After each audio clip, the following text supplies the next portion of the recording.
Heyo, welcome everyone to Today in the Scene by Indie Arcade Wave. I'm Joe, your host, and here on In the Scene, we dive into what's happening in the arcade scene from new indie arcade developers, arcade owners and operators, and just news in the space in general. A few quick things before we dive in. The shirts are available for Galactic Battleground and Indie Arcade Wave. I'm rocking a DeathBall t-shirt, so you can get those from Tony on his website. But we also have the Galactic Battleground 4-player Konami and Cocktail. I'll throw pictures of those up right now so you can check those out. And if you're interested in those, the link will be in the description at galacticbattleground.com/store. Now let's dive into this episode. We've got Tony Hauber. He's the creator of DeathBall. Anybody familiar with Killer Queen and in the community will probably know of Tony, and anybody that's played DeathBall is obviously going to know of Tony as well. He created an awesome 2-player battling game where you play as a wizard and you're playing wizard soccer. It's hard to explain. Absolutely crazy game. If you know nothing about it, you need to go check it out. And there will be video playing during the interview, so you can see that. But let's bring Tony in here and chat with him. How you doing today? Hey Joe, how's it going? It's going great. It's always a good time chatting with you. Love running into you at conventions and stuff. Yeah. Um, so let's jump into it. You're a developer. You made an awesome arcade game. Tell us about yourself. Who's Tony?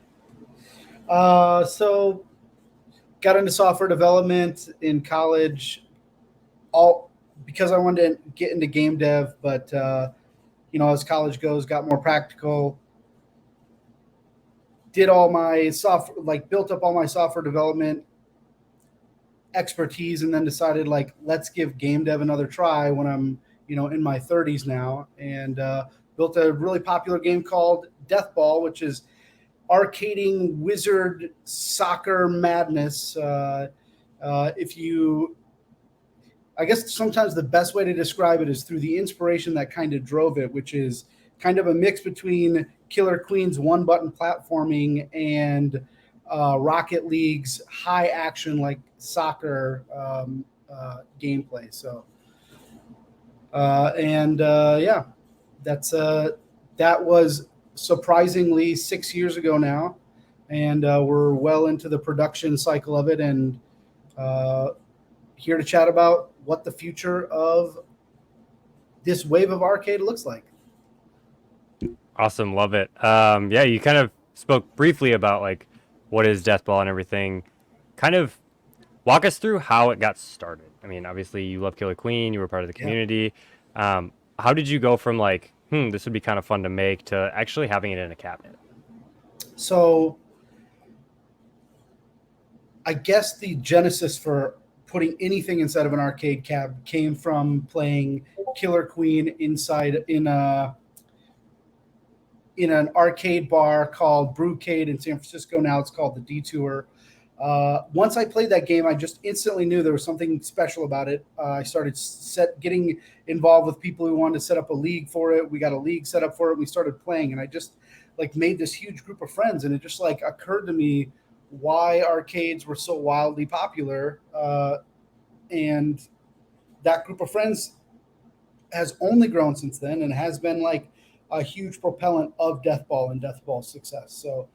So I guess I kind of came to this idea. I want to take all this digital learning I had of building these digital things, code most of which doesn't even exist today. I wanted to focus on building something physical with it that would bring people to a place, bring people together in real life, and that's what Killer Queen inspired me to do, I guess.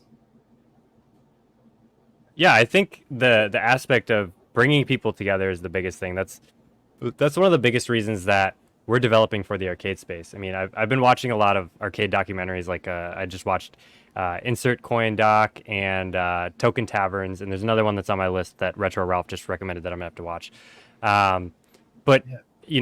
you can talk all the shit you want online, but the second you get into an arcade, it's got to be respectful trash talk, and they become your friends. You start out as rivals, become friends, and then you just want to get better together. So let's talk about why you chose arcade development. Obviously, Killer Queen is a big part, building the social aspect of it, but why did you take what in my opinion is the harder directive of building a game and then also building a cabinet and then marketing it to arcades? Why would you take that route? Well, yeah, I guess I didn't I didn't really take that route as much as that route kind of chose me in a way. I my goal was to build VR video games. So that's kind of why I was building video games again, and at the same time I was moving across the country. So for 7 days, everything I own is packed up except my laptop. VR development is a no go. I'm like, what am I going to do with these 7 days? My last 7 days in San Francisco, my last 7 days of going to frequent this detour bar, which I've come to love so much. And in that 7 days, I built a game and I took it there and I set it up. Not the first time I'd like play tested a game inside the arcade, but it was the first time like when I gave somebody a controller and had them play, they said, "Can I play again?" And like instantly, I knew there was some magic there to the game because I kind of have this saying now where I don't build video game mechanics like I discover them because it is all playtesting. It is all what's fun. You can have ideas and you can kind of like search around and sometimes you find like this little nugget, which is what like the bubble would be in DeathBall, and you can like explore all around it and uncover everything about it. But that like mechanic just was a lucky idea I had that really people gravitated towards. And so people are playing this game and people are lining up and they're watching and they're saying, what's going on here? Like, why are people interested in this game? And now we have a line of like 10 people lined up. And it just occurred to me that there is this value to like gaming that draws people in. And when I saw that magic, I was like, I want to make that happen. And the bar owner and bar manager at the time came over and they played it and they loved it. And they said, if you put this into a cab, we'll put it into the bar. And the very first cab I ever built is still in that bar in Detour in San Francisco. And that is where it all started. I love the prototypes. I think that's such a special like piece of history in the development. Like we have our very first cabinet at Can Wonderland in St. Paul, and that's the place where Dylan was working, and we knew the management there, and it's this really unique, cool spot that we love to have the cabinet there. It's an honor, it's like a place. It's Yeah. home. We're all from Yeah. here, so it's home. Yeah. Let's talk about developers. People want to get into this space, right? So, what advice do you have for gamers who want to get into developing games, whether it be indie games or indie arcade games? Yeah, well, I would say kind of the first thing is I think Ira Glass has this like good saying about when he started writing, he really like people who are going to be good at writing. When they start writing, they don't like what they write because they have good tastes. That's what made them want to be good writers, but they don't have the experience to make good writing yet. So like, there's always this period of getting over like building bad stuff or writing. And he talks about how his period was exceptionally longer and he wished somebody had told him that that period exists for everybody. And so that's important. Like you're not going to build the greatest game right away. That's like not how it's meant to work. You probably want to build games because you have good taste in games. And the first step to that, I think, is trying to really break down and understand like why are the games that I find fun? What makes them fun? What are the things that make them compelling? And I'm looking over here to see if I have one of my favorite books on the topic on hand. I don't see it over here, but it's called The Theory of Fun, and it's by Raph Koster. And it talks about like it breaks down what makes games fun. And so, like step one, I think you should read that book. Another thing is Mark Brown's series on YouTube, where his series are long. His videos are short, but his series is long and full of like wonderful breakdowns and deconstructions of what makes certain video games fun and how they use mechanics to really like challenge the player. And DeathBall is, as much as it's based off of Killer Queen and Rocket League, it is based off of one episode of his, which is called Mario's Jump. And it talks about the wild number of ways that you can make Mario jump in Mario 64 with just the A button, the Z button, and the joystick. And I mean, just off the top of my head, there's jump, double jump, triple jump, ground pound, back flip, side flip, long jump, wall jump, like all with these three buttons. And DeathBall packs a lot into a one button and one joystick kind of thing. And so learn about what makes games fun, find the one of those things and really like challenge it. Be like, I want to challenge this thing that makes game fun in an interesting way, and that's a good way to start experimenting with building games. Yeah, I think that's really good advice, and I think the other thing that people should look into is pick your engine. You know, it Unity is most commonly used by the arcade indie developers that I know. There are like two games I think that built their own engine, but for the most part, most people are using Unity. Unreal is a good option too. There's tons of tutorials for those two, so you can just download it and just start messing around. You know, just make a game. It's probably gonna be shit. Let's be real. It's probably gonna be shit, but maybe you get lucky like Tomas and you build Black Emperor on your first try. You know, you never know. Um, let's talk DeathBall versus DeathBall 2. So you've had some new testing. You've been testing a four-player version of the game. You took it to a convention, had some people try it out. How do you draw the line between I'm going to add more to my game or I'm just going to start developing a new game and maybe tweak some stuff in it?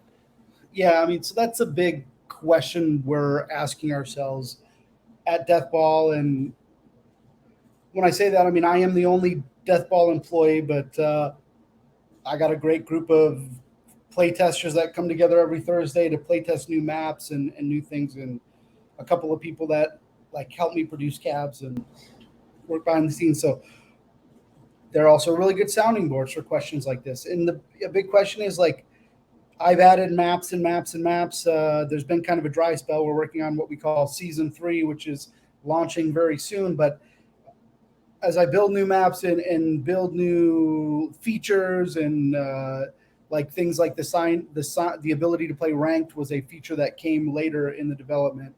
The question starts to be like, when do I just keep doing this forever and improving this game, or do we say like this is the end of Deathball and now we are going to build Deathball 2? And I think a lot about like Street Fighter and Street Fighter 2, you know, and like where do you like draw that line? So the interesting thing is what I always favor is putting a bunch of secret stuff in the game, letting people know about it and share it and letting them mess with it. And so like one thing that will be in season 3 will be new wizard types that we're experimenting with. And we're not sure if they'll be Deathball things or Deathball 2 things, but they're like one of my favorite new powers is called the wind power, where the traditional bubble power or water drops this bubble that can like pop and freeze. Wind drops a hurricane that whatever direction you're holding when you let off the button, it drops this little zone that will kick the ball if it drops in that little zone. But the exciting thing is if you press it and hold it, you can catch the ball and choose which direction it goes in and let it go and like fling it like a little slingshot. And it's so much fun to use. But do we keep putting this into a game, or that we, you know, like the 6-year-old game that has like a, you know, a good code base, but is an old code base, or do we start from scratch and build something new? That's a cool. So I don't think I've answered your question there, but I've hopefully made you understand a little bit what we're thinking about here at Deathball.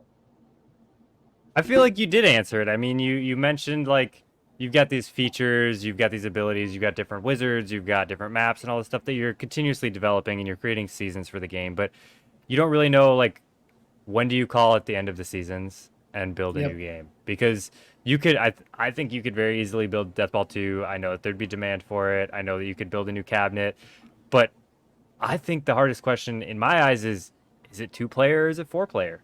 Like if you have 4-player, you're testing it a little bit. It's just, I feel like balancing that 4-player could be very difficult. I think that's something that I'll tell you this. In the building of Deathball's history, we did a 4-player test and it went horrible. It was a big ball chasing nightmare where nobody could like really do anything to the ball. And I was convinced at that point this was never going to be a 4-player game. And it was a very small play test, but it just like kind of locked that in my mind. And eventually people like in our playtesting group asked for it enough that we did a demo of it, and it just for some reason was so much different, and it all worked. And I was like really surprised by that. So we kind of put it into a little playtest kit, and we took it to a show and a tournament, and the results were like really wild. Like people like really were having a lot of fun in the 4-player, and so that's something I didn't anticipate. I have no idea how that's going to impact the future of DeathBall, the cabinet. I think like DeathBall 2 will definitely be 4-player. I think I'm almost certain that that's the case, but DeathBall 1, and who knows, DeathBall 2 is probably years and years out. But at the scale of like the work that can be accomplished in a week. But it's going to happen. I think it's just a matter of time, and it's going to be 4-player. I'm pretty convinced of that. Yeah, well, I'd rather you answer that question saying DeathBall 2 is going to be out in a week, but I can't rush this. Yeah, I love the idea. It was out in a that week, and it's just like a slightly modified like graphics of original DeathBall. And you just like change the color of the wizards. Now they're like red and blue. I just taped 2 like white Scotch tapes next to DeathBall. So let's kind of jump into getting your game in front of people. Like I know this is one of the biggest things with arcade developers. I've talked to a lot of developers about how to like show your game, how to get people to see it. What advice do you have to get your game in front of people? And in your eyes, why is it so important that you get as much playtesting as possible? Well, let's start like this. I think what foundationally made DeathBall, well, maybe the second most important thing to DeathBall and its mechanics happened in the very first playtest. Like the original version of the game was much closer to Rocket League, and where you got to jump and you got a bubble, and that was it. You didn't get infinite bubbles like you do today. And the very first time I play tested it, somebody said like, I want to jump more times. And I was like, I had been testing like 2 bubbles, but I was like, you get inside your own head about things. You're like, oh no, it's like a set piece game. And so you're trading this elevation for bubble. It just doesn't make sense to have more than 1 bubble. And the first time I played it with somebody, they're like, I want to jump more than once. And I was like, how many times? And they're like, I don't know, infinite. So I set it to 1,000, and we played. And like all of this thought that I had, all this like thought exercise I went through to be like, oh, it definitely needs to be 1 bubble. It just went out the window when I played it with somebody, and it was lots of bubbles, and it was instantly more fun. And that's what you want to do. You want to follow the fun. And that's part of that is you got to play it with a diverse set of people, and it'll never be the same. You just like prototype messing around with it as it is when you get it in front of real people.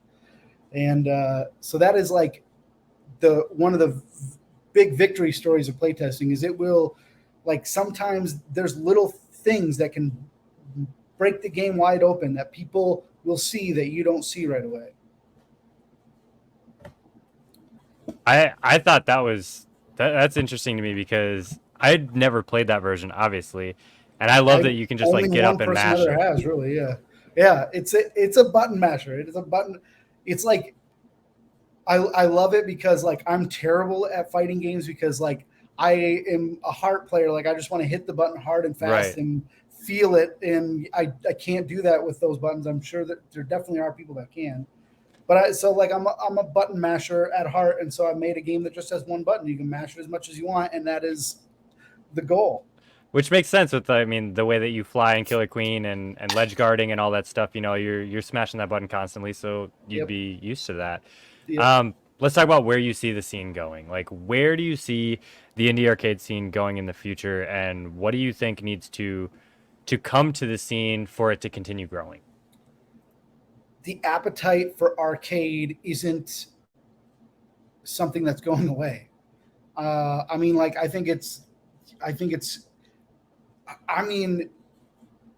it survived a pandemic. It is a very physically present thing.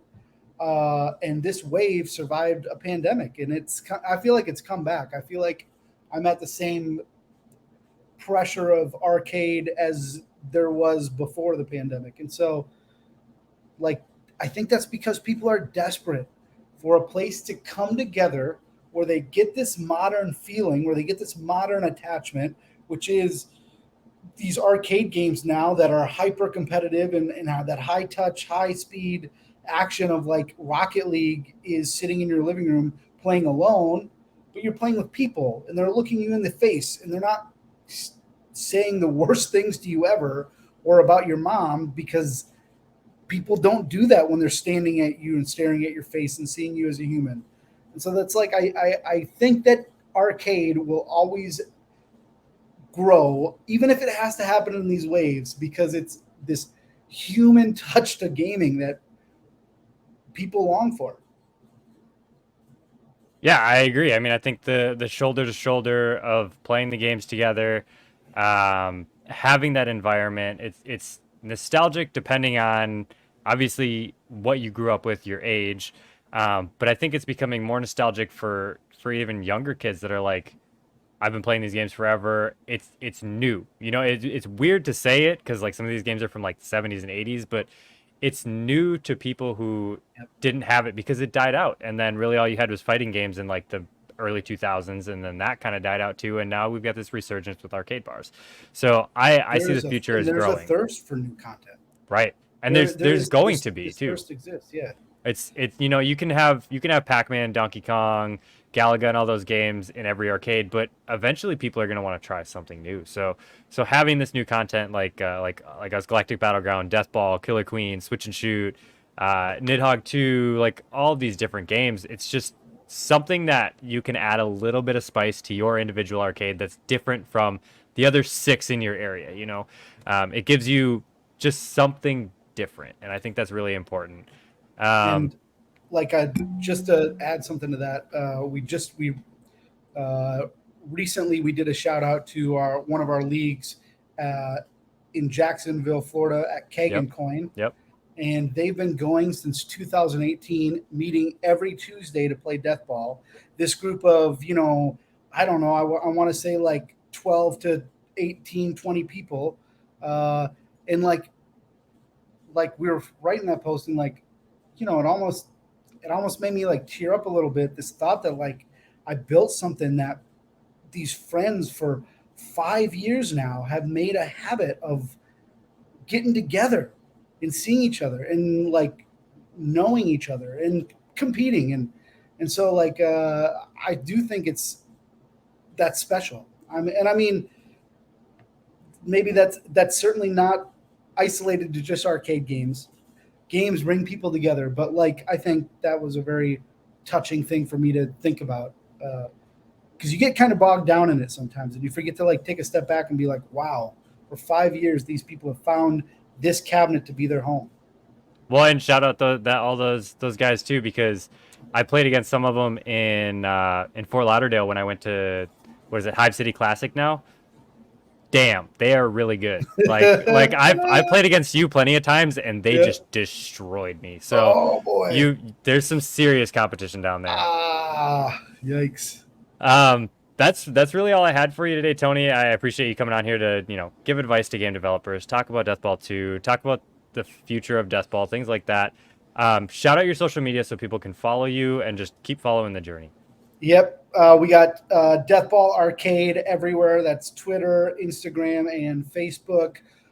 We do most of our uh, news and stuff through there, but we are kicking off our own newsletter. You can hit that up at deathball.cab. Go there and you'll find a sign up for the newsletter. There's also, if you go to deathball.cab/platforms, we got an exciting thing we're kind of talking about now, where when we get to 100 cabs, we will start to explore deathball on other platforms. And so that means if there's 100 deathball cabs out there, maybe you will start to see deathball on your like Xbox, PlayStation, your Switch. So that's something to look forward to. And so you go to deathball.cab/platforms, get signed up for that mailing list. All right, I'm going to throw that in the description so you guys can go check that out. Definitely follow Tony and Deathball on whatever social media you prefer.